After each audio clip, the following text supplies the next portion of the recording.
Hello दोस्तों, मैं प्रदीप शुक्ला आपका स्टडी अड्डा में बहुत बहुत स्वागत करता हूं। उम्मीद करते हैं आप अच्छे होंगे, स्वस्थ होंगे और आपकी तैयारी, आपकी पढ़ाई बहुत ही बेहतरीन तरीके से चल रही होगी। तो आज मैं आपके लिए लेकर के हाजिर हूं CUET का प्रैक्टिस टेस्ट 16 नंबर का।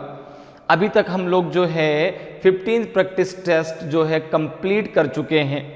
जैसे कि आपको पता है कि भाई CUET का जो एग्ज़ाम है वो आपका मई में होने वाला है और CUET का जो एग्ज़ाम होगा उसमें जो आपका तीसरा सेक्शन आएगा उसमें आपके 3 सब्जेक्ट मैथ, रीजनिंग और आपका जनरल नॉलेज से रिलेटेड क्वेश्चन आएंगे।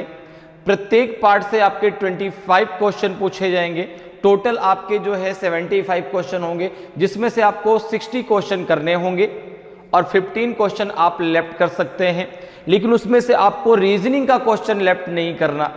कोशिश मेरी यही कि आपका एक भी क्वेश्चन आपको रीजनिंग का नहीं छोड़ना पड़ेगा। इसीलिए जो है मैंने क्वेश्चन के माध्यम से हर एक टॉपिक के बेसिक कॉन्सेप्ट भी आपको क्लियर कराए हैं, ताकि भाई बेसिक कॉन्सेप्ट अगर आपका क्लियर रहेगा तो आप उस टॉपिक से रिलेटेड हर प्रॉब्लम को आसानी से सॉल्व कर पाएंगे। और देखो, 2 चीजें हो रही हैं। एक, आपका नंबर आप क्वेश्चन का कलेक्शन भी बढ़ रहा है। ठीक है भाई, 15th प्रैक्टिस टेस्ट हम लोगों ने कंप्लीट कर लिए। एक प्रैक्टिस टेस्ट आपको 2 पार्टों में मिलता है, ठीक है ना। और प्रत्येक प्रैक्टिस टेस्ट में आप देखेंगे कि कम से कम 26, किसी में 27, किसी में 28 क्वेश्चन भी आपको मिलते हैं। तो ऑन एवरेज अगर आप 25 ले लें भाई, आपके इसमें तो 25 आएंगे, ठीक है ना। तो हर एक टॉपिक से, ठीक है, तो अगर ऑन एवरेज आप जो है 25 क्वेश्चन लेते हैं तो आप इसका कैलकुलेशन कर सकते हैं कि अभी तक हम लोगों ने कितने सारे क्वेश्चन डिस्कस कर लिए रीजनिंग से रिलेटेड। और इतने क्वेश्चन अगर आप पढ़ लेते हैं ना, इतने क्वेश्चन अगर आप कर लेते हैं, तो ये मैं वादा करता हूं आपसे कि एक भी क्वेश्चन आपका CUET में रीजनिंग का नहीं आपको स्किप करना पड़ेगा, ठीक है ना। एक भी क्वेश्चन, ठीक है, क्योंकि मैंने हर एक टॉपिक से क्वेश्चन लिया है कि आपका जो है टॉपिक भी कंप्लीट हो जाए। केवल क्वेश्चन का आंसर नहीं हम लोगों ने डिस्कस किया, हम लोगों ने उसके बेसिक कॉन्सेप्ट को भी समझा है। जिस भी टॉपिक से आपका क्वेश्चन लिया गया, पहले उस टॉपिक के हम लोगों ने बेसिक कॉन्सेप्ट को समझा है और फिर उससे रिलेटेड जो क्वेश्चन हमसे पूछा गया उसको भी हम लोगों ने बहुत ही बेहतरीन तरीके से समझा है। तो अगर अभी तक आपने उन सारे पार्ट को नहीं देखा है तो जरूर देख लीजिए, जिससे कि आपकी भी बहुत अच्छे से प्रिपरेशन हो जाए और आप भी बहुत अच्छा स्कोर कर पाए, ठीक है, ताकि आपको बहुत कोई अच्छा जो है कॉलेज मिले जो आपके दिमाग में है कि भाई मुझे यहाँ पे सिलेक्शन चाहिए, ये कॉलेज मुझे चाहिए। और वो तभी हो पाएगा जब आपके नंबर बहुत अच्छे आएंगे, ठीक है ना। तो रीजनिंग की अगर हम बात करते हैं तो दिमाग में सबसे पहला एक क्वेश्चन आता है, रीजनिंग क्या है। तो मैं हर बार आपसे बताता हूं कि रीजनिंग कोई सब्जेक्ट नहीं है, रीजनिंग केवल एक थिंकिंग है, केवल एक लॉजिक है। आप जितने भी टॉपिक रीजनिंग में पढ़ते हैं, आप देखते हैं कि सारे टॉपिक कहीं ना कहीं आपने पहले पढ़ रखे हैं, आपको उनके बारे में पता है। तो रीजनिंग में अगर आपका कॉन्सेप्ट क्लियर है, आपका जो कोई उस टॉपिक को लेकर कोई कंफ्यूजन नहीं है, जो भी टॉपिक आप पढ़ रहे हैं अगर उसका कॉन्सेप्ट क्लियर है, कोई कंफ्यूजन नहीं आपके दिमाग में, तो आप हर एक क्वेश्चन को चुटकियों में सॉल्व कर सकते हैं, ठीक है ना। इसलिए रीजनिंग बहुत आसान है। इसलिए कहते हैं रीजनिंग कोई सब्जेक्ट नहीं है, रीजनिंग तो केवल एक लॉजिक है, केवल थिंकिंग है। चाहे कोई भी टॉपिक आप उठा के देख लो, हर एक टॉपिक के बारे में आपको पता है, हर एक टॉपिक के बारे में आप जानते हैं। बस यहां पर बात आती है टाइमिंग की कि भाई 25 क्वेश्चन हम कैसे 10 मिनट में सॉल्व करें, ताकि जो हमारा टाइम बाकी एक्स्ट्रा बचेगा वो दूसरे सब्जेक्ट में हम दे पाए।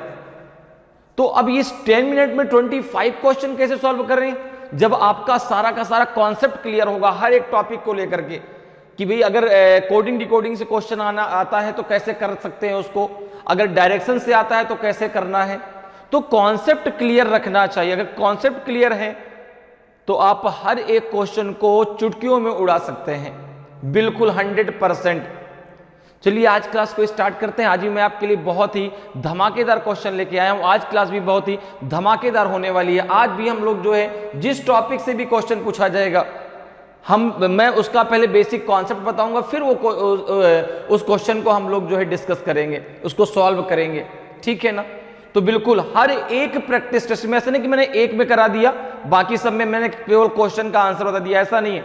आप देखेंगे अगर आपने पहले के सारे प्रैक्टिस टेस्ट देखे होंगे तो उसमें मैंने हर एक, जिस भी प्रैक्टिस टेस्ट में अगर 2 बार क्वेश्चन पूछा गया तो 2 बार मैंने आपको पूरा का पूरा उसका बेसिक कॉन्सेप्ट बताया है, ताकि एक चीज आपके दिमाग में क्लियर रहे। ठीक है ना। आप जब 4 बार उस चीज को पढ़ लेते हैं तो आपको जो है रीजनिंग एक्स्ट्रा पढ़ने की जरूरत ही नहीं पड़ेगी आपको। आप बस जितने प्रैक्टिस टेस्ट मैंने कराए सारे देख लो, आपको एक बार भी किसी बुक की या आपको एक्स्ट्रा पढ़ने की जरूरत ही नहीं है। आप उतने में से ही जो है आराम से क्वेश्चन कर सकते हैं। तो चलिए बिना किसी देरी के आज क्लास को स्टार्ट करते हैं। मैंने आपको एक छोटी सी चीज बता दी कि भाई रीजनिंग क्या है। ठीक है ना। जो लोग नए हैं, जो लोग पहली बार देख रहे हैं, उनको भी दिमाग पता है रीजनिंग क्या है, कैसे क्या करना है। ठीक है ना। और हम लोग की स्ट्रेटजी क्या है, किस आधार पे हम लोग आगे बढ़ रहे हैं। ठीक है ना। तो स्ट्रेटजी इसी चीज पर है कि भाई आप जो है क्वेश्चन का कलेक्शन भी आपका बढ़े। ठीक है ना। क्वेश्चन भी आपके होते जाए और आपका टॉपिक भी कंप्लीट होता जाए। तो चलिए क्वेश्चन पे चलते हैं भाई। और आपका 16th नंबर प्रैक्टिस टेस्ट का पहला क्वेश्चन आपके सामने है। सबसे पहले क्वेश्चन को रीड करते हैं कि क्वेश्चन क्या है और फिर ये किस टॉपिक से लिया गया है, इसकी बात हम करेंगे। क्वेश्चन है कि in the following question select the related number from the given alternatives. निम्नलिखित प्रश्न में दिए गए विकल्पों में से संबंधित संख्या का चयन करें। और क्वेश्चन आपको हिंदी इंग्लिश दोनों आपको लैंग्वेज में मिलता है, हिंदी में भी और इंग्लिश में भी। ऐसा नहीं कि केवल इंग्लिश में या केवल हिंदी में, नहीं, दोनों लैंग्वेज में, ताकि ना हिंदी मीडियम वालों को दिक्कत हो ना इंग्लिश मीडियम वाले को दिक्कत हो। तो अब देखो यहां पे कह रहा है कि भाई 6 का रिलेशन 2 से है, तो फिर उसी प्रकार से 8 का रिलेशन किससे होगा। तो देखिए ये जो क्वेश्चन है ये पूछा गया आपका एनालॉजी टॉपिक से, है ना। किस टॉपिक से पूछा गया है, ये पूछा गया आपका एनालॉजी टॉपिक से, एनालॉजी। ठीक है ना, जिसको हम हिंदी में बोलते हैं सादृश्यता परीक्षण, एनालॉजी टेस्ट। ठीक है ना, जिसे हम हिंदी में बोलेंगे सादृश्यता परीक्षण। ठीक है, इसको हम 3 टाइप से पढ़ते हैं। फर्स्ट टाइप होता है आपका वर्ड एनालॉजी, दूसरा आपका होता है नंबर एनालॉजी, और तीसरा है आपका अल्फाबेट एनालॉजी। तीसरा है आपका अल्फाबेट एनालॉजी। ठीक है ना। ये क्वेश्चन आपका पूछा गया है नंबर एनालॉजी से। ये क्वेश्चन आपका पूछा गया है नंबर एनालॉजी से। एनालॉजी का मतलब होता है, जैसे आप समझो कि एक आपके पास तराजू है, तराजू के 2 पलड़े हैं। अब दोनों पलड़े जो है बराबर होने चाहिए। जितना वजन आपके लेफ्ट पलड़े में हो उतना ही राइट में भी होना चाहिए। ठीक है ना। तो यहां पर यह है कि जो रिलेशन 6 का 2 से है, जो कॉन्सेप्ट इधर लगेगा सेम वही कॉन्सेप्ट आपको इधर लगाना है। अर्थात जिस प्रकार से 6 से 2 आया है उसी प्रकार से 8 से क्या आएगा, 5 आएगा, 1 आएगा, 3 आएगा कि 7 आएगा। अब देखो अगर मैं बात करूं 6 से 2 लाने के तो बहुत सारे तरीके हो सकते हैं, बहुत सारे लॉजिक हो सकते हैं, लेकिन लॉजिक वही सही होगा जिसके अकॉर्डिंग जो आप आंसर निकालेंगे तो यहां पर ऑप्शन में होना चाहिए। जैसे सबसे पहला लॉजिक क्या हो सकता है कि हमने देखो 6 में जो है 6 से हमें क्या लाना है, 2 लाना है। तो आपने कहा सिंपल सा 6 में माइनस का 4 कर दीजिए, 2 आ जाएगा। कितना आ जाएगा, 2 आ जाएगा। तो आपने कहा कि 8 में अगर आप माइनस का 4 करते हैं तो 4 आएगा। क्या ऑप्शन में कहीं भी 4 दिया गया है क्या? मैंने शुरुआत में आपसे बात कही कि दोनों तरफ सेम लॉजिक लगना चाहिए। जो कॉन्सेप्ट, जो लॉजिक आप इधर लगाएंगे सेम वही इधर लगाना है। ठीक है ना। दोनों तरफ बराबर इक्वलिटी होनी चाहिए। ठीक है ना। तो यहां पर देखो ये तो ऑप्शन में 4 है ही नहीं, तो फिर ये लॉजिक सही नहीं है। और क्या हो सकता है 6 से 2 लाने का? आपने कहा 6 से 2 लाने का तरीका ये भी हो सकता है भाई 6 का हाफ कर लो, 6 का 1/2 कर दो, कितना हो जाएगा, 3 हो जाएगा। 3 में माइनस का 1 कर दो, कितना हो जाएगा आपका, 2 हो जाएगा। देखो 6 से 2 ये यहां से भी आ गया। अब जरा सेम यही मेथड आप 8 में लगाएं। तो सबसे पहले 8 का क्या करेंगे, 1/2 अर्थात हाफ करेंगे। कितना आ जाएगा आपका, 4 आ जाएगा। 4 माइनस 1 कितना आ जाएगा आपका, 3 आ जाएगा। 3 क्या ऑप्शन में दिया गया, बिल्कुल दिया गया है। तो ऑप्शन सी आपका सही आंसर हो जाएगा। ऑप्शन सी आपका सही आंसर हो जाएगा। क्लियर है, समझ में बात आ रही है? तो यहां पर देखो ऑप्शन क्या हो जाएगा, ऑप्शन सी आपका सही आंसर हो जाएगा। क्लियर है? सबसे पहले हमने इसको क्या कर दिया, हाफ कर दिया, जो आया उसमें माइनस का 1 कर दिया, 2 आ गया। इसी प्रकार से हमने यहाँ 8 का हाफ कर दिया, जो आया उसमें माइनस का 1 के क्या आ गया, 3 आ गया, और 3 आपके ऑप्शन में दिया गया, इसलिए आपका लॉजिक सही है। हाँ बिल्कुल, आप ऐसे भी कर सकते हैं इसको।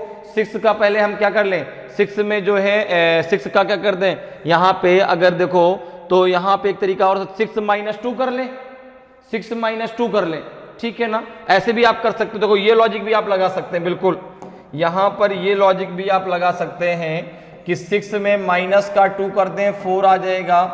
4 का अगर हाफ करेंगे तो आपका 2 आ जाएगा। तो 8 में -2 करें तो कितना आ जाएगा, 6 आ जाएगा, और 6 का अगर हाफ करें तो 3 आ जाएगा। देखो इस लॉजिक से भी आपका 3 आ रहा है, तो जो है आपका ये लॉजिक भी सही है, और ये लॉजिक वो भी गलत नहीं था जिसमें हम लोगों ने क्या किया था, माइनस का 4, लेकिन उस लॉजिक से जो आंसर आ रहा था वो ऑप्शन में नहीं था।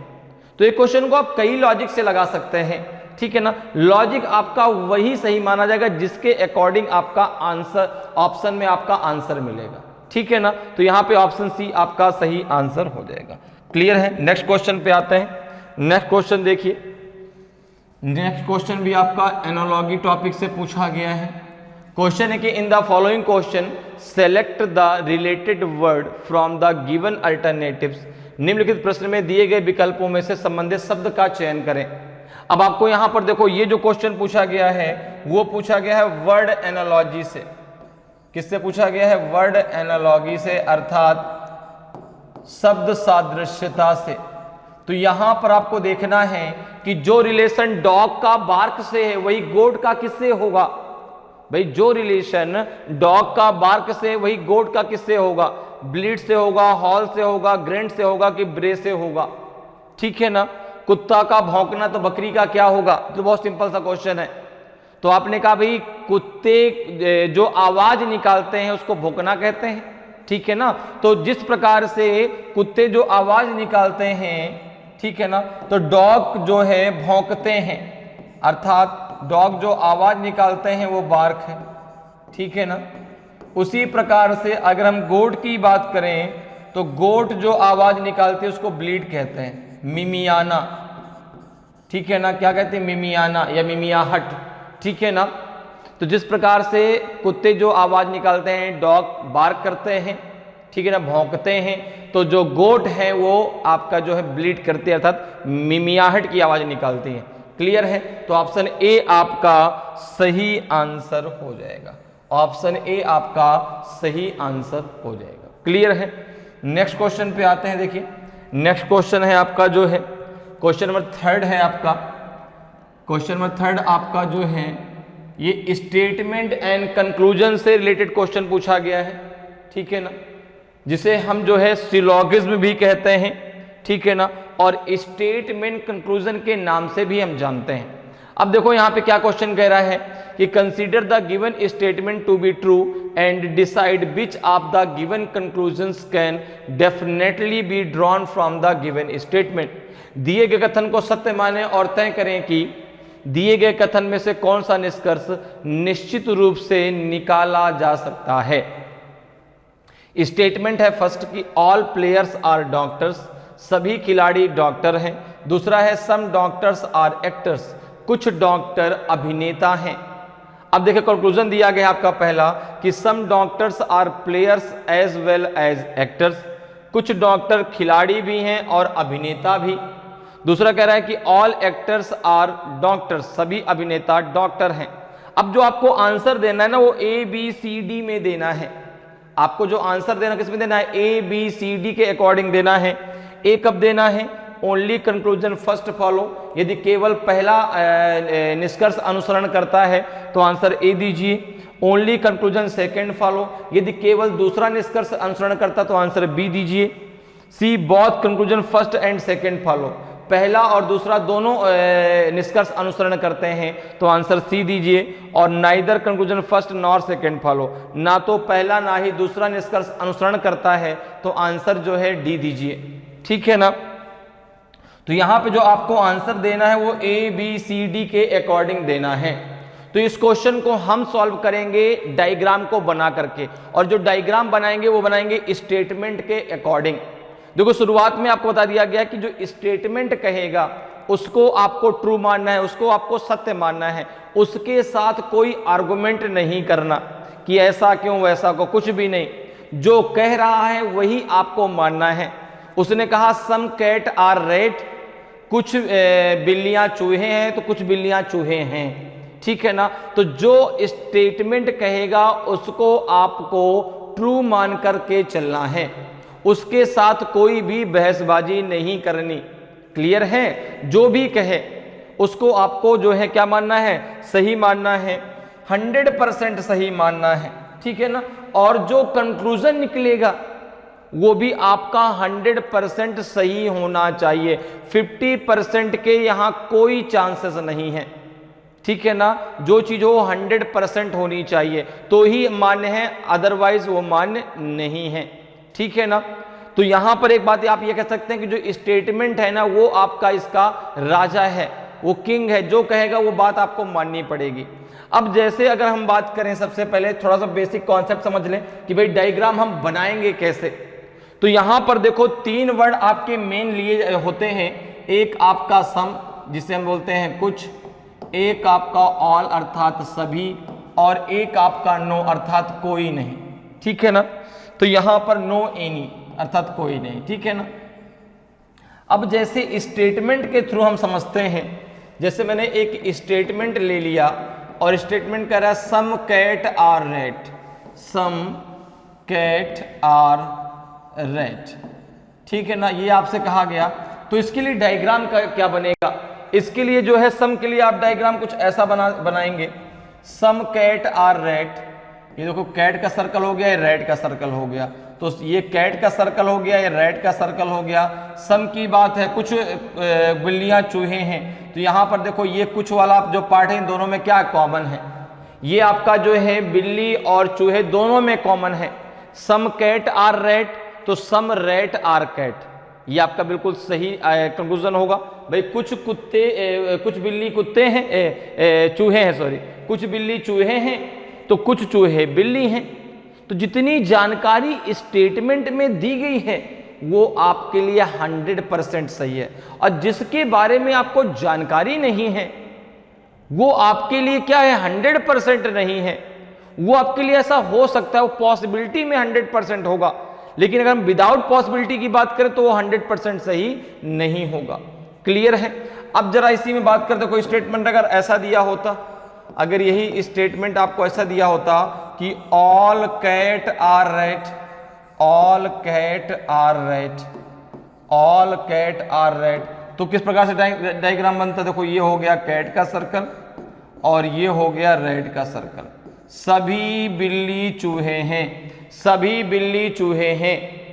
अब आप इस प्रकार समझो कि कैट वाला सर्कल छोटा सर्कल हो गया और रेड का सर्कल बड़ा सर्कल हो गया। तो इसको आप ऐसे भी याद रख सकते हैं कि जो छोटा सर्कल है वह बड़े सर्कल में सम और ऑल दोनों पार्ट आता है। अगर ऐसा डायग्राम बनाए और उससे मैं कहूं कि सम कैट आर रेड तो भी सही होगा एज ए कंक्लूजन, और ऑल कैट आर रेड तो ही तो सही है ही। लेकिन जो बड़ा सर्कल होता है छोटे सर्कल में सम आता है लेकिन ऑल पार्ट नहीं आता। अगर मैं कहूं कि ऑल रेड आर कैट, ये रॉन्ग है, लेकिन मैं कहूं कि सम रेड आर कैट, ये सही है। क्लियर है? तो छोटा सर्कल बड़े सर्कल में सम और ऑल दोनों पार्ट आता है, लेकिन जो बड़ा सर्कल है छोटे सर्कल में केवल सम पार्ट आता है, ऑल नहीं आता। क्लियर है? और तीसरी हम बात करते हैं कि अगर नो एनी की बात हो जाए और यहां पर बात हो कि no cat are red, no cat are red, कोई भी बिल्ली चूहा नहीं है। देखो ये हो गया कैट का सर्कल और ये हो गया आपके रेड का circle. No cat are red, कोई भी चूहा, कोई भी बिल्ली चूहा नहीं है, इन दोनों के बीच कोई रिलेशन नहीं है। नो कैट आर रेड, तो जब नो कैट आर रेड तो नो रेड आर कैट, भाई कोई बिल्ली चूहा नहीं तो कोई चूहा बिल्ली नहीं है। क्लियर है?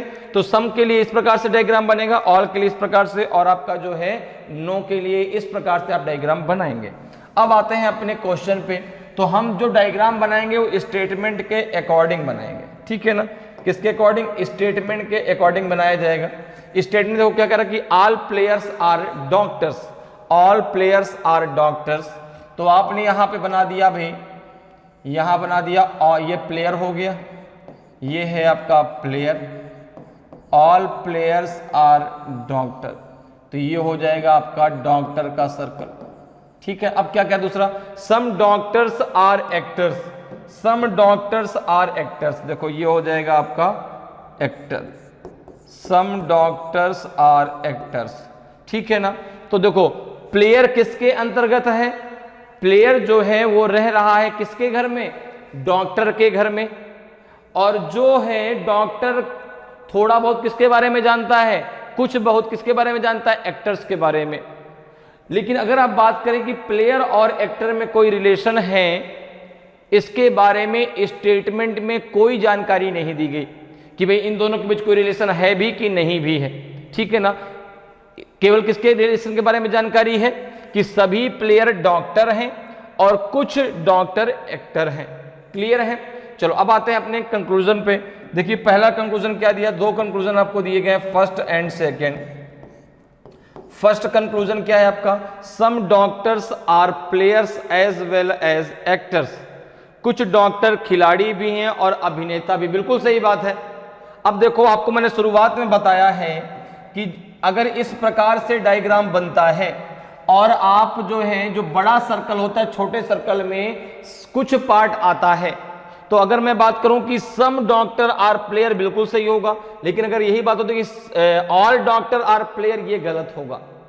अब देखो भाई डॉक्टर का जो है रिलेशन किससे है? प्लेयर से है, कुछ का, ठीक है ना, और अभिनेता से भी तो है, क्योंकि यहां पे क्या कह रहा है कि all players are doctors, some doctors are actors. और यहां पे देखो कंक्लूजन है some doctors are players as well as actor, कुछ डॉक्टर खिलाड़ी भी हैं और अभिनेता भी हैं। तो आपने कहा कि भाई देखो इन दोनों में कॉमन देखना है कि जो खिलाड़ी और अभिनेता दोनों हों, जो खिलाड़ी और अभिनेता दोनों हों।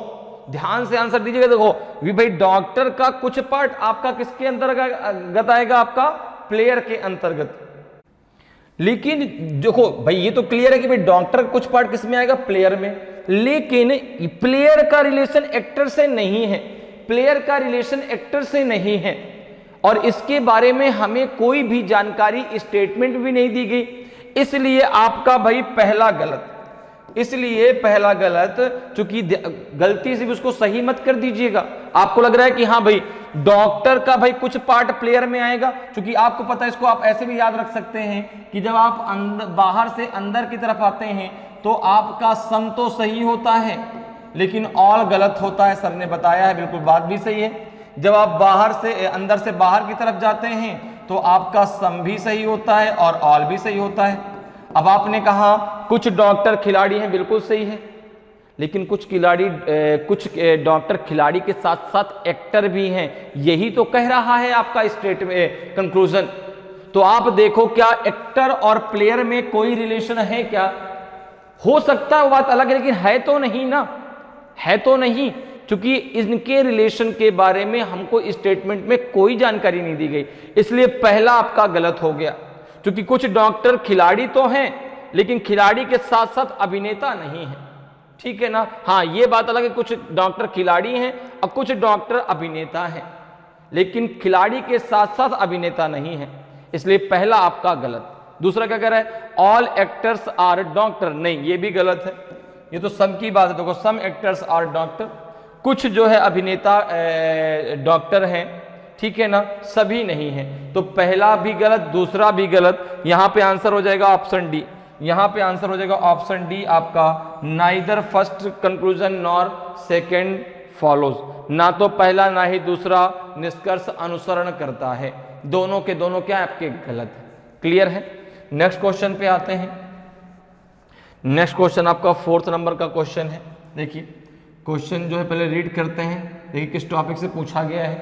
क्वेश्चन है आपका जो है, क्वेश्चन है कि Kamya drove her car for 4 kilometre in east she then turn in south west and drop for 5 kilometre. She then turn in east and drop for 4 kilometre. She again turn in north west and drop for 5 kilometre. Then shortest distance between Kamya's initial and final position was. Kamya अपनी car को पूरब में 4 kilometre तक चलाती है, फिर वह दक्षिण पश्चिम की ओर मुड़ी और 5 किलोमीटर चली, फिर वह पूर्व की ओर मुड़ी और 4 किलोमीटर चली, वह फिर से उत्तर पश्चिम की ओर मुड़ी और 5 किलोमीटर चली। काम्या की आरंभिक और अंतिम स्थिति के बीच की न्यूनतम दूरी कितनी थी? 9 किलोमीटर, 6.5 किलोमीटर, 3 किलोमीटर की नॉन ऑफ दीज। देखिए ये क्वेश्चन आपसे पूछा गया डायरेक्शन टेस्ट से। किस टॉपिक से पूछा गया? डायरेक्शन टेस्ट से पूछा गया, दिशा परीक्षण से। अब अगर हम डायरेक्शन की बात करते हैं तो डायरेक्शन के बारे में सबको पता है कि भाई 4 डायरेक्शन आपके मेन होते हैं, ठीक है ना, east, west, north and south. लेकिन हम रीजनिंग में टोटल 8 डायरेक्शनों के बारे में चर्चा करते हैं। 4 आपकी मेन डायरेक्शन, 4 उनकी मिडिल डायरेक्शन। अगर हम इनको ड्रॉ करते कुछ प्रकार देखो बनती है, देखो यहाँ पे इस प्रकार से कुछ बनेंगे। ये आपकी 4 मेन डायरेक्शन है। ये सेंटर पॉइंट के द्वारा ये चारों डायरेक्शन आपस में कनेक्टेड होती हैं। ये है आपकी ईस्ट, ये आपकी ईस्ट, ये हो जाएगी आपकी वेस्ट, ठीक है ना। ऊपर की तरफ होगी आपकी नॉर्थ, ये हो जाएगी नॉर्थ, और नीचे की तरफ हो जाएगी आपकी साउथ, नीचे की तरफ हो जाएगी आपकी साउथ। क्लियर है? अब देखो यहां पर जो है सेंटर पॉइंट के द्वारा ये चारों डायरेक्शन आपस में कनेक्टेड है। यदि किसी भी एक डायरेक्शन को आप मूव करा देते हैं तो बाकी डायरेक्शन अपने आप मूव कर जाती है, उनको आपको मूव कराने की जरूरत नहीं पड़ती, ठीक है ना। अब जरा 2 चीज समझ लो, इनके बीच के एंगल की अगर हम बात करें तो ये पूरा एंगल आपका 90 डिग्री का होता है। यह पूरा एंगल जो है 90 डिग्री का एंगल होता है। तो ये अगर मैं बात करूं कि ये पूरा जो सर्कल है वो आपका होता है 360 डिग्री का। पूरा सर्कल जो है 360 डिग्री का होता है। अब देखो 4 तो ये मेन डायरेक्शन हो गई, इनके बीच का ये एंगल 90 डिग्री का हो गया।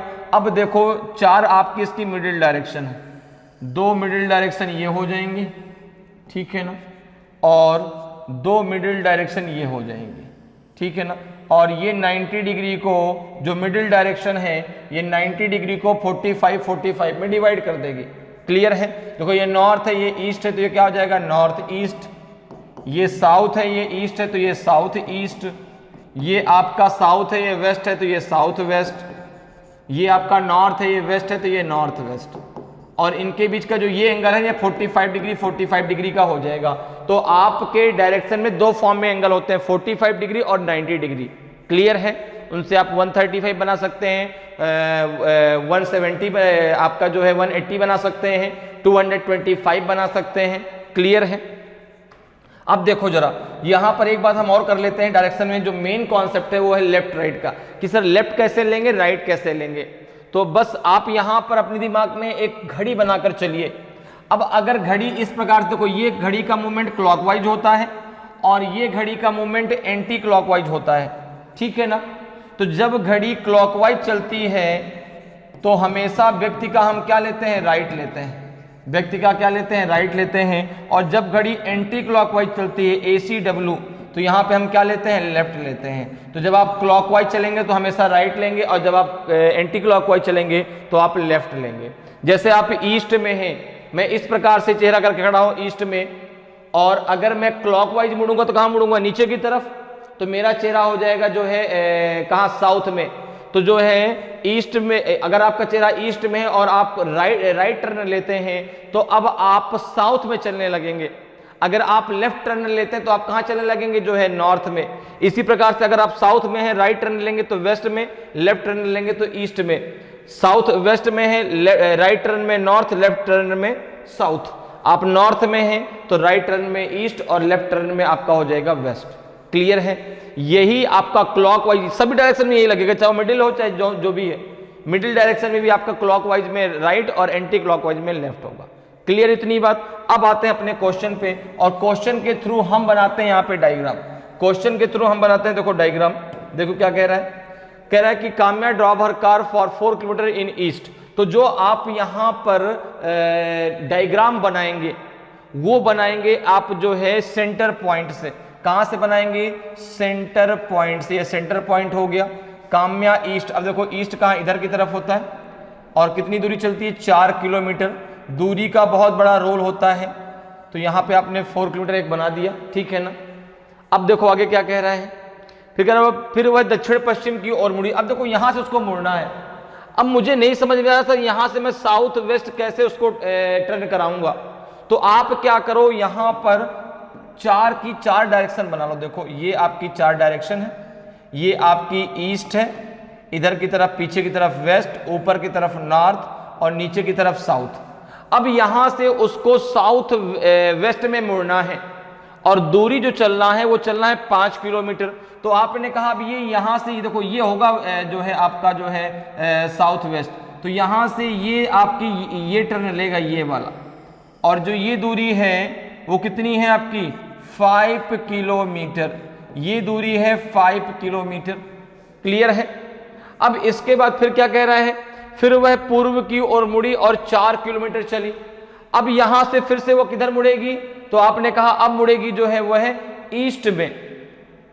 तो यहां से मुड़ेगी वह ईस्ट में। तो देखो भाई अब यहां पर अगर आगे खड़ी होगी, ईस्ट क्या है? इधर की तरफ। देखो आपने चारों डायरेक्शन बनाए, यहां इधर की तरफ होगा, ठीक है ना। और दूरी कितना चलना है उसको? तो दूरी चलना है उसको 4 किलोमीटर, 4 किलोमीटर। तो यहां पे बिल्कुल बराबर में आएगी, ठीक है ना।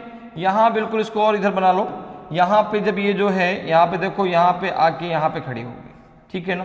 और यहां से जब यह ईस्ट में मुड़ेगी तो जो है ये यहां से ये बिल्कुल बराबर में इसके आएगी, बिल्कुल बराबर में, क्योंकि भाई ये भी दूरी 4 किलोमीटर की है, ऊपर की दूरी भी 4 किलोमीटर की है। अब देखो आगे क्या कह रहा है, she again turn in north west. अब उसको मुड़ना है नॉर्थ वेस्ट में, उत्तर पश्चिम में। तो फिर से मैंने यहां पे क्या किया, 4 डायरेक्शन इस प्रकार से ड्रॉ किए, ये ईस्ट, ये वेस्ट, ये नॉर्थ और ये साउथ। नॉर्थ वेस्ट ये होगा, और जो दूरी चलना है वो चलना है उसको 5 किलोमीटर। तो देखो यहां से यह फिर से जो है 5 किलोमीटर इस प्रकार से टर्न करेगा और ये बिल्कुल जाके यहीं पे जाके मिल जाएगा। ये जाके जो है यहाँ पे आके मिल जाएगा। इस लाइन को सही से ड्रॉ कर लो, यहाँ पे आपको समझ में आ जाएगा कि यहाँ पे आके खड़ा होगा, ठीक है ना। ये दूरी है 5 किलोमीटर और जब यहाँ से ये टर्न करेगा क्या, नॉर्थ वेस्ट में, ठीक है ना। तो ये यहाँ से ऐसे आएगा, देखो ये जाके बिल्कुल आपका जो है इसी में जाके यहाँ पे मिल जाएगा। क्लियर है। तो अब कह रहे हैं कि मुड़ी और 5 किलोमीटर चली। काम्या की आरंभिक और अंतिम स्थिति के बीच की न्यूनतम दूरी कितनी थी? तो देखो जहां से जो है काम्या ने अपनी जो है जर्नी को स्टार्ट किया था, लौट करके फिर से वो वहीं पर आ गई। क्योंकि भाई देखो अगर मान के चलो कि ये कोई एक पॉइंट मान लो, आप ए मान लो, कुछ भी आप मान सकते हैं। अगर उसने ए से ए स्टार्ट किया तो फिर कहां पर आ गई, ए पर आ गई। तो उसका इनिशियल पॉइंट भी यही है, उसका जो है इनिशियल पॉइंट भी यही है और फाइनल पोजीशन भी यही है। तो यहां पे क्या हो जाएगा, आपका जो है दोनों के बीच की जो डिस्टेंस है वो 0 किलोमीटर की होगी। उसकी इनिशियल एंड फाइनल पोजीशन के बीच जो डिस्टेंस है वो 0 किलोमीटर की होगी। तो ऑप्शन डी आपका सही आंसर हो जाएगा। बात मेरी समझ में आई कि नहीं भाई? यहां से उसने चलना शुरू किया था और जब आपने डायग्राम बना, देखो फिर से लौट के वापस उसी जगह पर आ गई। तो जहां से उसने चलना शुरू किया था वापस वहीं पर वो आ गई। तो भाई जो आप उसका इनिशियल जो पोजीशन थी और जो फाइनल पोजीशन है, दोनों के बीच की जो डिस्टेंस है वो तो 0 किलोमीटर की है। तो ऑप्शन डी आपका सही आंसर हो जाएगा। क्लियर। नेक्स्ट क्वेश्चन पे आते हैं। देखिए नेक्स्ट क्वेश्चन जो है आपका जो है 5th नंबर का क्वेश्चन है। सबसे पहले क्वेश्चन को रीड करते हैं। देखिए क्वेश्चन क्या कह रहा है। क्वेश्चन जो है आपका जो है कह रहा है कि in a row of children A is 9th from the left and B is 5th from right. When A and B interchange their position, A will be 18th from the left, what will be B's position from the right. बच्चों की एक पंक्ति में ए बाएं से 9वें स्थान पर और बी दाएं से 5वें स्थान पर है। जब ए और बी आपस में अपना स्थान बदलते हैं तो ए बाएं से 18वां होगा, दाएं से बी का स्थान क्या होगा? 14th होगा, 9th होगा, 5th होगा कि 18th होगा? बहुत सिंपल सा क्वेश्चन आपसे पूछा गया है। ये क्वेश्चन आपसे पूछा गया है रैंकिंग टेस्ट से। किस टॉपिक से? रैंकिंग टेस्ट से पूछा गया है, ठीक है ना।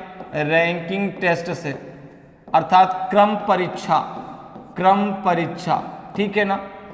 आपको रैंकिंग टेस्ट में पता है कि अगर सिंगल व्यक्ति की बात होती है एक पंक्ति में, रो में, तो वहां पे हम फॉर्मूला लगाते हैं n equals to L plus R minus का 1।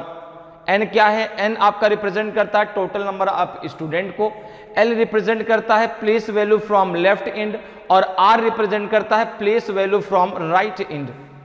अब यहां पे अगर हम देखें, देखो जो आपकी रो है जहां से आप ड्रॉ करना उसको शुरू करते हैं, उसको हम कहते हैं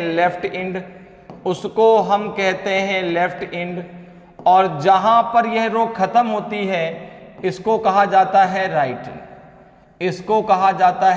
एंड। इतनी बात क्लियर है। हम इसको टॉप और इसको बॉटम भी कहते हैं, हम इसको जो है बिगिनिंग और इसको जो है एंड भी कहते हैं। क्लियर है, बात समझ में आ रही है।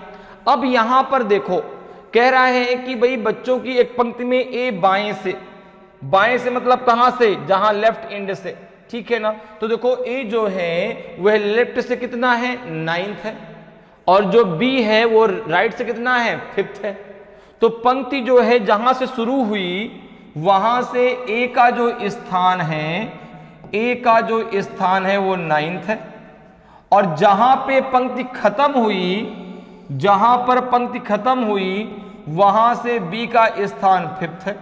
अब एक चीज जरा दिमाग से सोचिएगा, अब यहां पर आप ये फार्मूला नहीं लगा सकते कि n equal to L plus R minus का 1, क्योंकि यहां पर किसी एक व्यक्ति की बात नहीं हो रही, यहां पर दो व्यक्ति की बात हो रही है। ये क्वेश्चन आपका इंटरचेंज द पोजीशन इससे पूछा गया है, ठीक है ना। तो उसमें हम कैसे करते हैं? यहाँ पे फार्मूला नहीं लगाते, डायरेक्ट जो है आप कॉन्सेप्ट अगर आपका क्लियर है तो आपको इस प्रकार से करना है। कैसे? जरा मेरी बात समझना। देखो लास्ट से बी कितना है? 5th। बी के जो है बैक में कितने बच्चे हैं? आपने कहा 4। बी के बैक में कितने बच्चे हैं?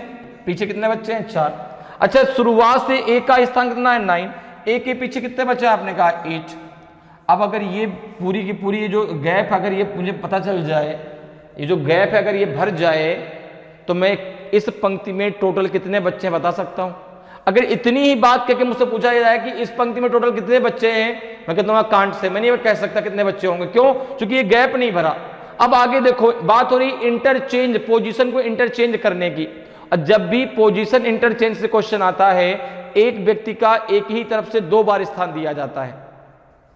यहां पर देखो, जब दोनों आपस में पोजीशन इंटरचेंज करते हैं, ए और बी जब आपस में अपना स्थान बदलते हैं, तो ए बाएं से 18वां होगा, अर्थात जब ए जो है बी के, अब देखो इंटरचेंज का मतलब क्या हुआ? इंटरचेंज का मतलब ये ए आगे बढ़ा और ये पहुंच गया कहां पर? ये पहुंच गया बी के जगह, ये पहुंच गया बी के जगह, और जो इसका स्थान है अब हो गया 18th। पहले कितना था? 9th, अब कितना हो गया? 18th। आगे बढ़ा ना। कितना प्लस हुआ? आपने कहा ये प्लस हुआ 9। कितना प्लस हुआ? तो आपने कहा 9 प्लस हुआ। भाई 9 और 9 कितना हो गया? 18। तो जिस प्रकार से ए पहुंचा है बी के स्थान पर, तो इसी प्रकार से जो बी है वो पहुंचेगा कहां पर? ए के स्थान पर, वो यहां पर आ जाएगा। भाई इंटरचेंज तभी तो होगा कि ए पहुंच गया यहां, तो बी आ जाएगा यहां।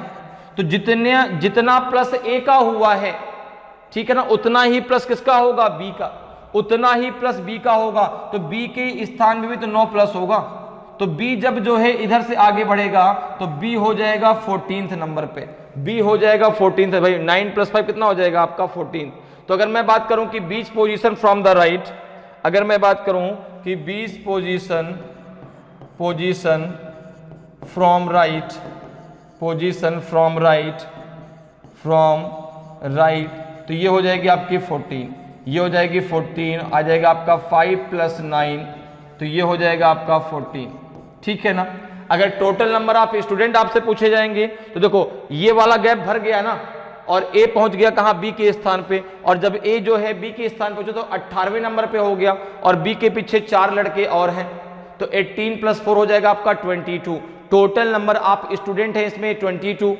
अगर बात करें कि ए और बी के बीच में कितने छात्र हैं, तो आप कहेंगे जितना प्लस हुआ है उतने में 1 माइनस कर दीजिए। अगर कभी भी ऐसे क्वेश्चन में आपसे मिडिल पूछा जाता है तो जितना देखो इसमें प्लस हो रहा है उसमें 1 माइनस कर दो। जैसे यहाँ पे 9 प्लस हुआ है ना, तो 9 - 1 कर दो। इनके बीच में 8 छात्र हैं, टोटल आपके 22 छात्र हैं, और जो आपका बी का पोजीशन है राइट साइड से वो आपका 14th है। क्लियर है? तो हमसे बी का पोजीशन पूछा गया तो ऑप्शन ए आपका सही आंसर हो जाएगा। क्लियर? नेक्स्ट क्वेश्चन पे आते हैं। नेक्स्ट क्वेश्चन देखिए भाई, क्वेश्चन नंबर 6 है आपका, जो है ये सीरीज से क्वेश्चन पूछा गया है। ठीक है, क्वेश्चन है आपका कि select the correct alternative from the given ones that will complete the series. दिए गए विकल्पों में से वह सही विकल्प चुनिए जो श्रृंखला को पूरा करे। अब देखो यहाँ पे आपको जो है सीरीज से क्वेश्चन पूछा गया है। सीरीज जो है ये अल्फाबेटिकल सीरीज से क्वेश्चन है। क्वेश्चन है कि बी, फिर आपका सी, फिर ई, फिर जी, फिर क्वेश्चन मार्क। क्वेश्चन मार्क क्या आएगा? आई आएगा, जे आएगा, के आएगा कि एच आएगा? तो देखो जैसे ही बात यहाँ पे अल्फाबेट की आती है, जैसे हम सबसे पहले अगर सीरीज की बात करें, बाद में अल्फाबेट की बात कर लेंगे। अभी सीरीज दो प्रकार से हम पढ़ते हैं, एक नंबर सीरीज, एक नंबर सीरीज और एक alphabetical series, alphabet series. Okay, alphabet series की अगर हम बात करें तो अल्फाबेट में भी हम दो प्रकार से पढ़ते हैं, कैपिटल लेटर सीरीज, एक small letter series. Small letter series को हम रिपीटेड सीरीज के नाम से भी जानते हैं, उसको हम रिपीटेड सीरीज भी कहते हैं। जो स्मॉल लेटर की सीरीज आती है उसमें हम अल्फाबेट के कोड की बात नहीं करते, लेकिन जब कैपिटल लेटर से रिलेटेड सीरीज आती है उसमें हम अल्फाबेट के कोड के द्वारा उसको सॉल्व करते हैं। अब ये अल्फाबेट का कोड कैसे हमको लर्न होगा? तो भाई आपको अल्फाबेट तो पता ही कि A to Z होते हैं, तो A to Z। अब A की शुरुआत कहां से होती है? 1 से Z कहां पे होता है आपका? 26 पे। तो 1 to 26 आपको उनके प्लेस वैल्यू अर्थात उनका कोड भी याद करना होगा। वो कैसे याद होगा? एक से दो बार आप दिन भर में पढ़ें, आपको 100% सारे कोड याद हो जाएंगे।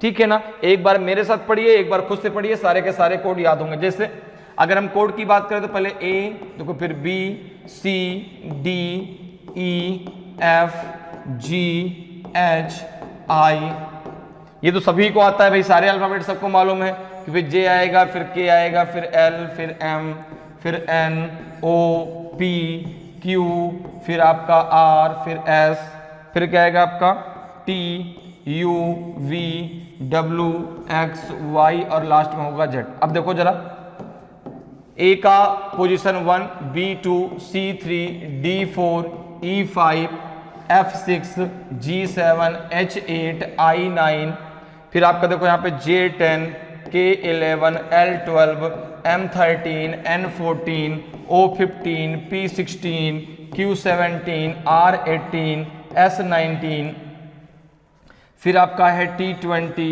U21, V22, W23, X24, Y25, Z26। Clear है? तो ये जो है इसकी पोजीशन है। अब ये जो पोजीशन वो कहां से स्टार्ट होती है? आपकी ए से। ठीक है ना? तो सीक्वेंस में तो आप काउंट कर लेंगे, आप याद रखेंगे, आपको रैंडमली भी याद रखना है। अगर कोई कहता है N तो 14, M आपका 13, U21, X24, Y25, Q17, G आपका 7, H आपका 8, कोई कहता है K तो K आपका 11। तो इस प्रकार से भी आपको याद रखना है, क्योंकि जब आप अल्फाबेट के क्वेश्चन को इसके कोड के माध्यम से करते हैं ना, बहुत आसानी से आपको जो है क्वेश्चन आप सॉल्व कर पाएंगे। अब कुछ फॉर्मूले भी होते हैं कोड को निकालने के लिए, लेकिन फॉर्मूले के चक्कर में नहीं पड़ना आपको डायरेक्ट याद रखना है। अगर आप डायरेक्ट याद रखेंगे तो बहुत आसानी से आप कर पाएंगे। ठीक है ना भाई? लिखने की भी झंझट खत्म, और जब आपको पता कि भाई मुझे मालूम है कि इसका कोड क्या है, तो लिखने वाली कोई बात ही नहीं है, ना निकालने वाली कोई बात है। ठीक है ना? निकालने वाली भी झंझट खत्म और लिखने वाली भी झंझट खत्म। आप डायरेक्ट कोड बता सकते हैं कि हाँ इसका कोड ये होगा, तो कोड याद कर लेना ज्यादा अच्छा है आपके लिए। अब देखिए आते हैं कोड के माध्यम से कैसे आप इसको बहुत आसानी से सॉल्व कर सकते हैं। जैसे देखो यहां पर दिया गया है आपका B, यहां पे दिया गया है B, फिर दिया गया है C, फिर दिया गया है E और फिर दिया गया है आपका G।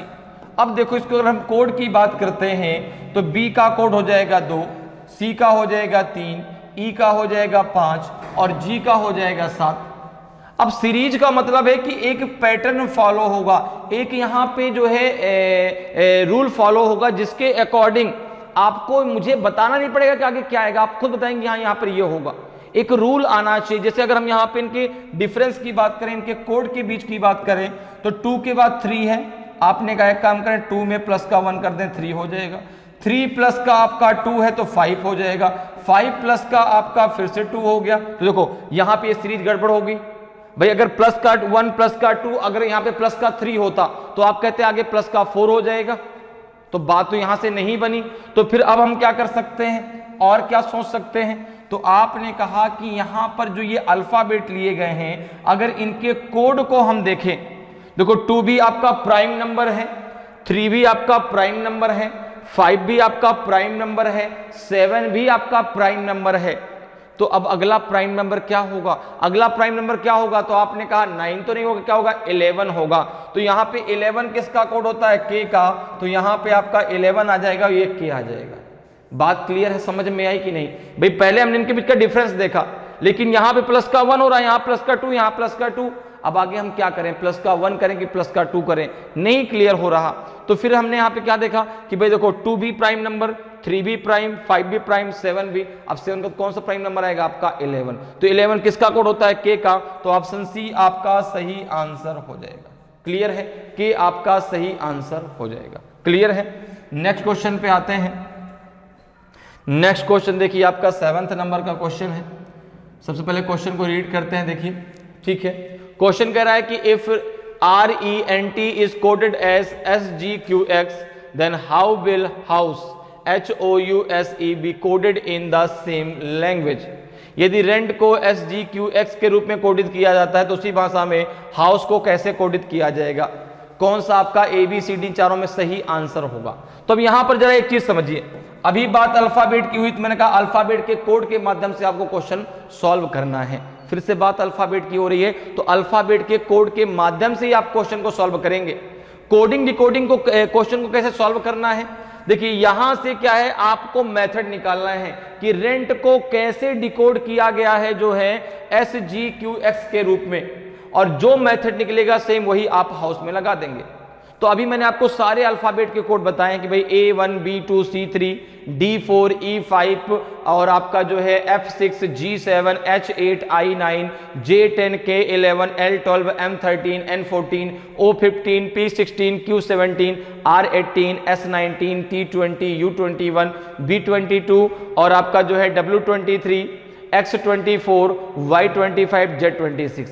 आप कहेंगे सर इस प्रकार से पढ़ना बहुत आसान है, आप 1 से 2 बार पढ़ तो लीजिए दिन भर में, अपने आप सारे कोड आपको याद हो जाएंगे।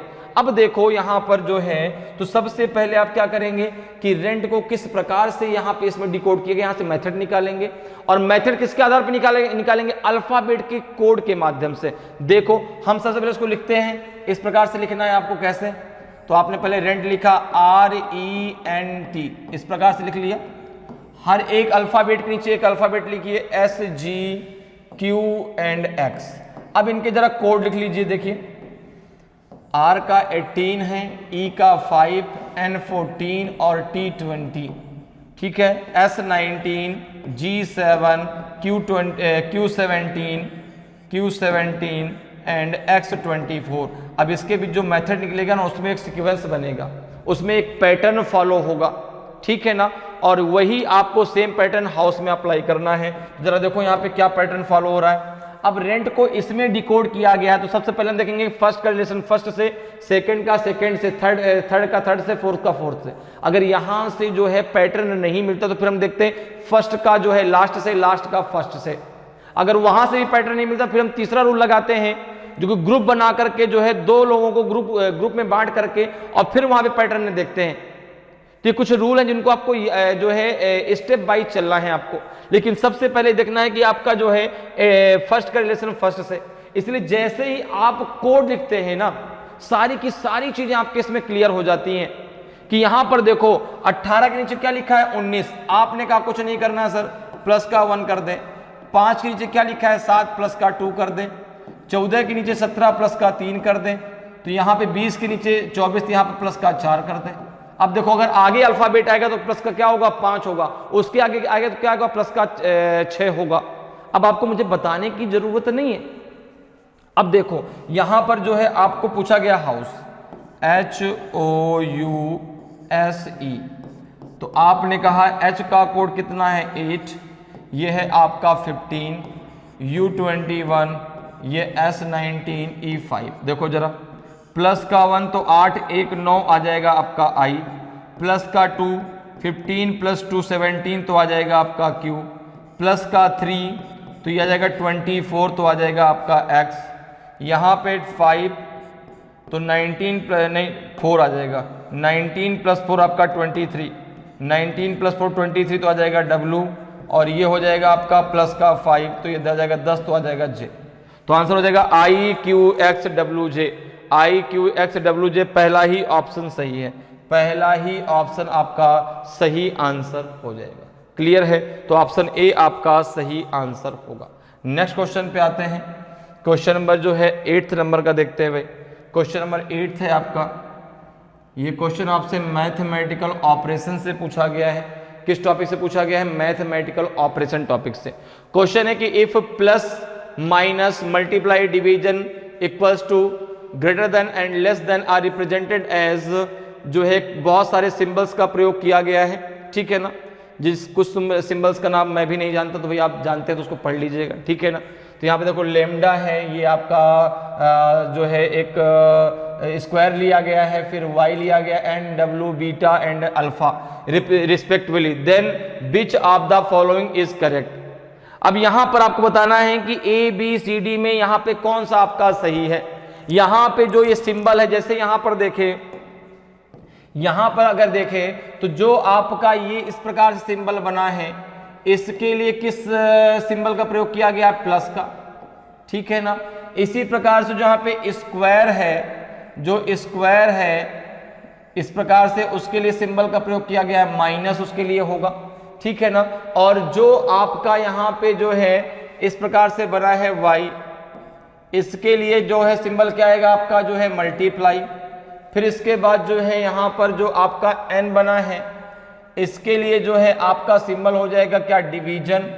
फिर जो डब्ल्यू प्रकार का सिंबल बना है, इसके लिए जो है हो जाएगा आपका क्या? यहाँ पे इक्वल्स टू, ठीक है ना। और बीटा के लिए हो जाएगा आपका ग्रेटर देन, बीटा के लिए हो जाएगा आपका ग्रेटर देन, और अल्फा के लिए हो जाएगा लेस देन, ठीक है ना। बीटा के लिए क्या हो जाएगा आपका? ग्रेटर देन, और अल्फा के लिए हो जाएगा आपका जो है, अल्फा के लिए हो जाएगा आपका लेस देन, ठीक है ना। बात क्लियर है?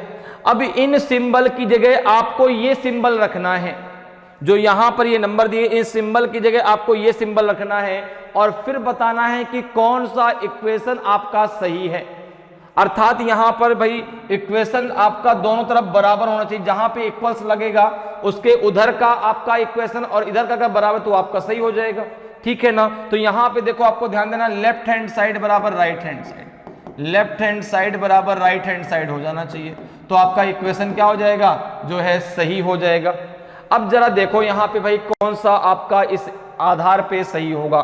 तो सबसे पहले हम क्या करते हैं, यहाँ पे जो ये सिंबल दिए इनके जगह पर जो है रख देते हैं उनके जो मैथमेटिकल ऑपरेशन के सिंबल हैं। जैसे जो यहाँ पे वाई प्रकार का सिंबल बना है, उसका मतलब क्या है?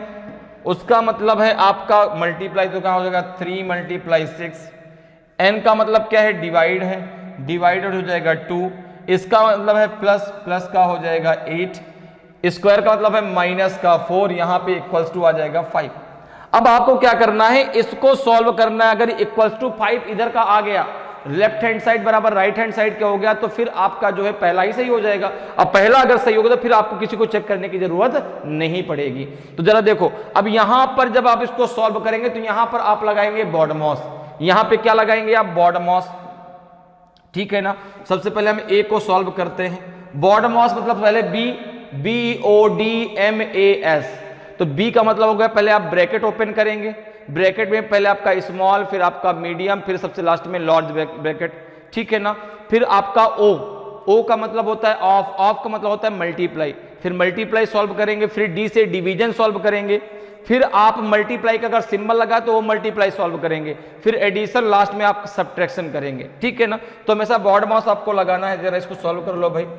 देखो 3 × कितना है आपका 6 डिवाइडेड 2, और फिर है प्लस का 8 माइनस का 4, कितना आ जाएगा? सबसे पहले डिवीजन करिए, तो 3 × 3 हो जाएगा, चूंकि 2 3 या 6, प्लस का 8 है माइनस का 4 है, तो ये 9 हो जाएगा। 9 + 8 - 4, नहीं 5 नहीं आएगा, इसलिए पहला गलत।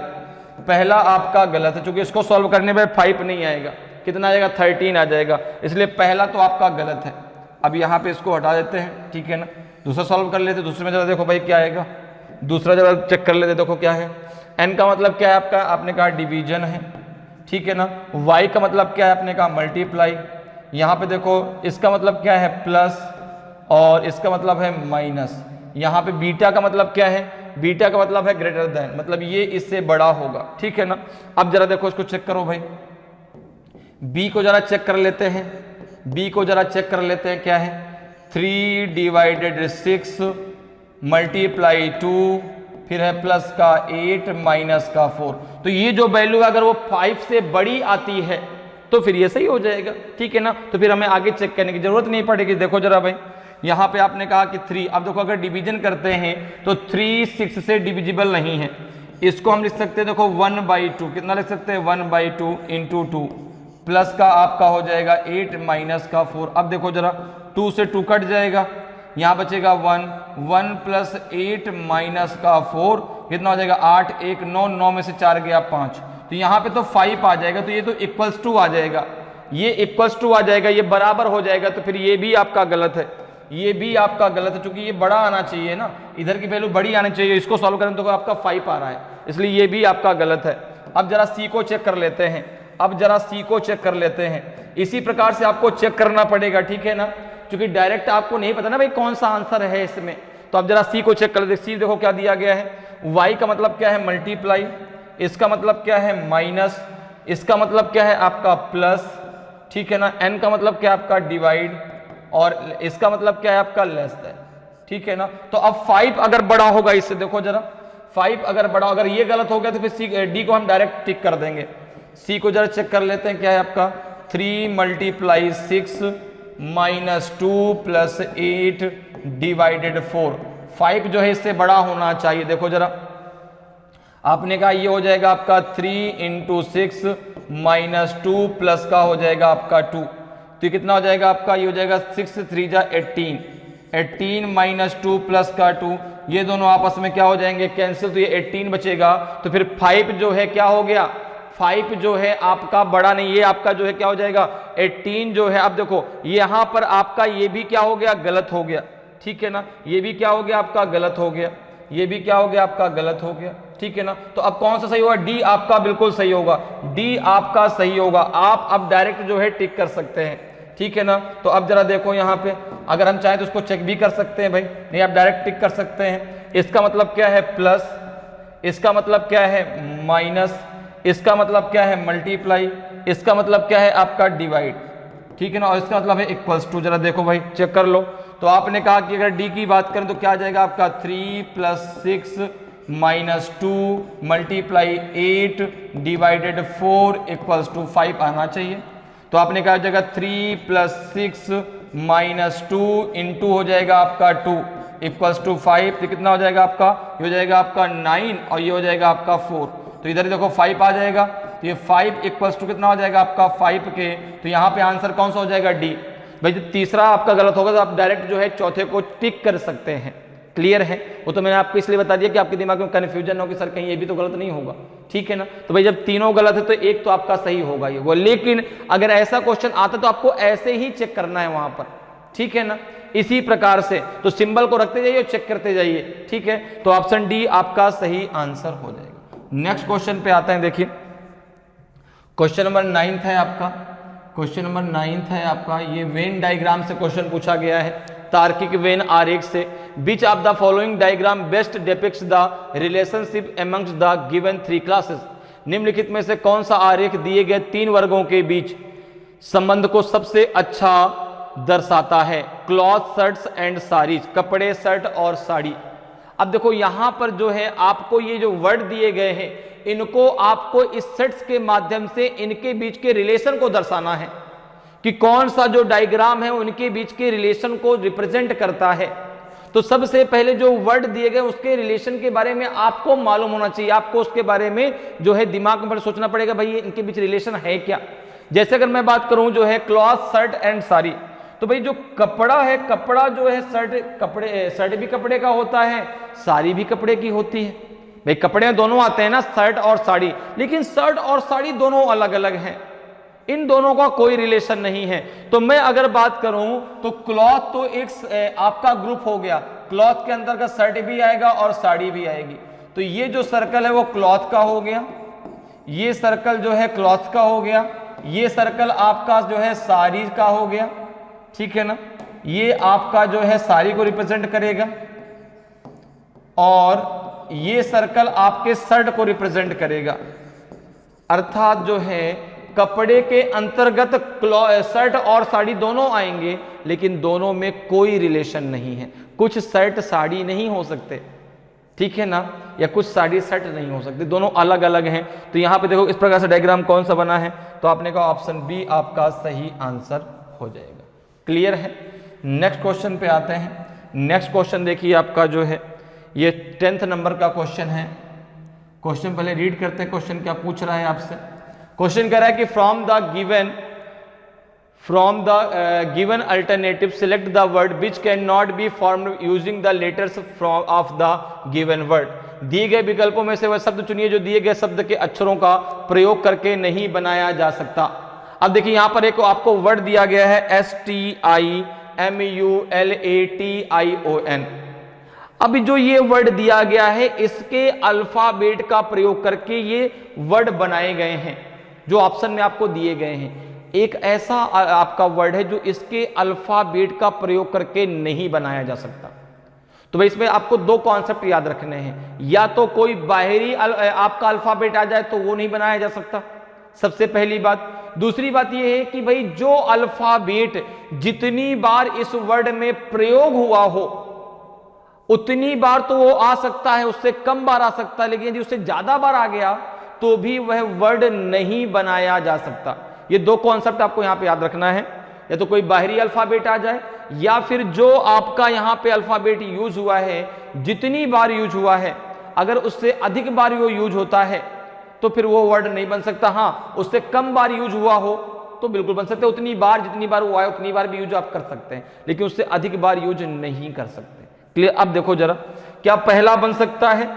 आपने कहा कि देखो भाई यहां पे STA, देखो S है, T है, A है, STATION, देखो यहाँ पे TION ये भी आया है, पहला बिल्कुल बन सकता है।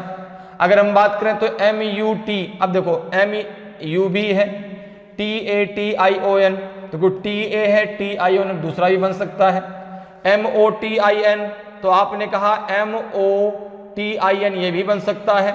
अब देखो अब देखो यहाँ पे अगर बात करें तो MOUTH, अब H कहीं भी नहीं है, देखो H जो है यहाँ पर कहीं भी नहीं आया, इसलिए आपका चौथा जो है ये नहीं बन सकता, क्योंकि H आपका जो अल्फाबेट है वो कहीं प्रयोग नहीं हुआ इसमें, इसलिए ऑप्शन डी आपका सही आंसर हो जाएगा।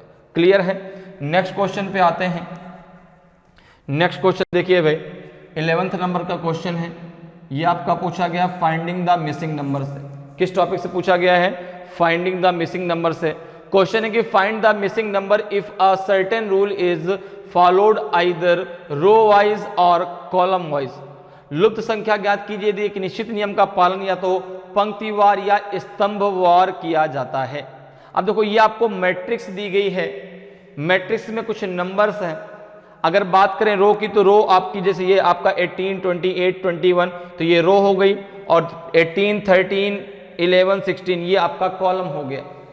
तो आप यहां पर जो भी रूल लगाएंगे, चाहे वो रो वाइज लगाएं चाहे कॉलम वाइज लगाएं, वो आपका अगर भाई रो वाइज लगाते हैं तो रो कितनी है? देखो 1, 2, 3, 4, चारों रो में सेम रूल लगना चाहिए। अगर आप कॉलम वाइज लगाते हैं, कितने कॉलम है? 3, तो कॉलम में भी आपका सेम रूल लगना चाहिए, ठीक है ना। तो जो भी आप यहां पे रूल लगाएंगे वो आपका चाहे रो वाइज हो चाहे कॉलम वाइज हो वो सेम होना चाहिए। पहली कंडीशन तो आप ये समझें। अब यहां पर ये है कि सर हम इसको रो वाइज देखें कि कॉलम वाइज देखें, तो भाई जिधर आपका बड़ा नंबर लिखा हो, जिधर आपका अगर भाई यहां नीचे बड़ा नंबर लिखा है तो आप कॉलम वाइज देखिए, अगर इधर बड़ा नंबर लिखा है तो आप रो वाइज देखिए। अब बात ये आ रही है कि ना तो रो वाइज में बड़ा नंबर लिखा ना तो इधर कोई बड़ा नंबर है, तो भाई हम इधर ऐसे देख लेते रो वाइज में, इधर भी कोई बड़ा नंबर नहीं है देखो, तो यहां पे हम जो है इसको कॉलम वाइज देखेंगे। अब रो वाइज देखें, अब हमको यहां पे थोड़ा सा सोचना पड़ेगा। तो यहाँ पर अगर हम देखें, देखो अगर हम भाई रो वाइज बात करते हैं तो भी देखो नहीं आएगा, क्योंकि भाई इनके बीच ज़्यादा अंतराल नहीं है। अगर हम इन दोनों को ऐड करके 28 को लाएं भी तो भी नहीं आएगा, क्योंकि भाई 18 + 21 कितना हो जाएगा, ये आपका 8 + 1 9 और 2 + 1 3 38 हो जाएगा। 38 - 10 आपका 28, चलो आ भी जाएगा। अगर हम यहाँ पे ऐसे लगा दें इसको, देखो कि 18 + 21 ये अब कितना हो जाएगा, आपने कहा 8 1 9 2 1 3 माइनस का 10 कर दिया, कितना आ जाएगा आपका 28 आ जाएगा।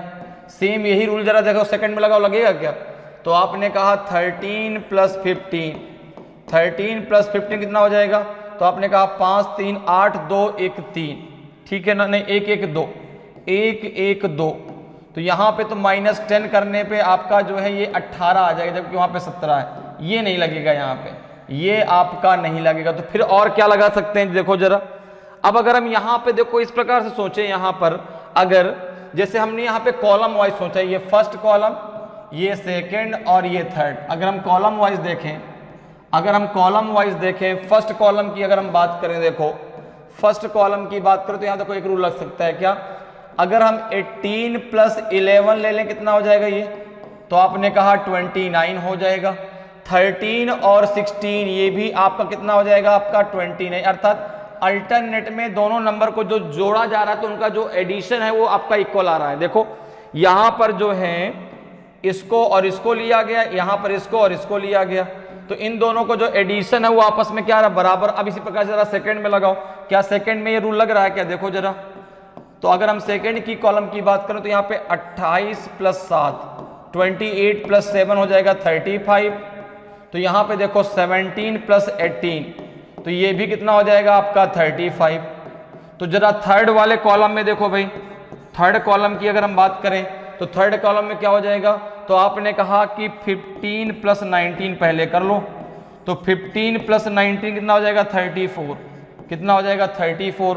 तो आपने कहा कि 21 कैसे आएगा, 21 में कितना जोड़ा जाए कि 34 आ जाए, यही तो होगा कि 21 में कितना जोड़ा जाए, कितना आ जाए 34 आ जाए। तो आपने कहा कि ये हो जाएगा आपका a = 34 - 21, कितना हो जाएगा, 4 में से 1 गया तो 3, 3 में से 2 गया तो 1, 13 आपका सही आंसर हो जाएगा। ऑप्शन आपका सी जो है बिल्कुल सही आंसर होगा। 21 में अगर आप 13 ऐड करेंगे तो आपका आंसर आ जाएगा 34, तो ऑप्शन सी आपका सही आंसर हो जाएगा। क्लियर है। नेक्स्ट क्वेश्चन पे आते हैं। देखिए नेक्स्ट क्वेश्चन है आपका 12th नंबर का क्वेश्चन है, ये आज क्लास का लास्ट क्वेश्चन है, ठीक है। ये क्वेश्चन आपका पिक्चर रीजनिंग से क्वेश्चन लिया गया है, ठीक है ना। क्वेश्चन है आपका कि select a figure from amongst the 4 alternatives which when placed in the blank space mark question Mark Wood complete the pattern.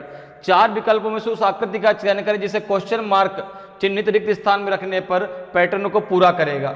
अब यहां पर देखिए आपको ये एक डायग्राम दिया गया है, इसमें यहां पर ये डायग्राम क्या है, इनकम्प्लीट है, ठीक है ना। आपको ABCD में से एक डायग्राम यहां पे रखना है जिससे ये जो पैटर्न हो आपका कंप्लीट हो जाए।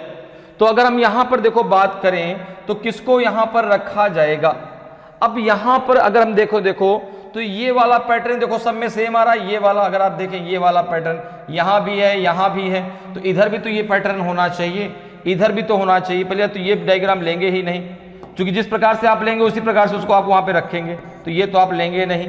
ये ले सकते हैं, लेकिन इसमें ये देखो ये और ये काफी बड़ा, ये छोटा है, ये भी नहीं होगा, सी भी नहीं हो सकता। आंसर कौन सा होगा, डी होगा। देखो इसमें ये वाला पैटर्न देखो, इसमें मैच करो, तो जो पैटर्न यहां पर सेम इसमें भी है, इसको आप जब ऐसे उठा के रखेंगे तो आपका आंसर क्या आ जाएगा, डी जो है आपका सही आंसर होगा। डी को जब हम यहां पे रखेंगे तो पैटर्न जो हो क्या हो जाएगा, कंप्लीट हो जाएगा।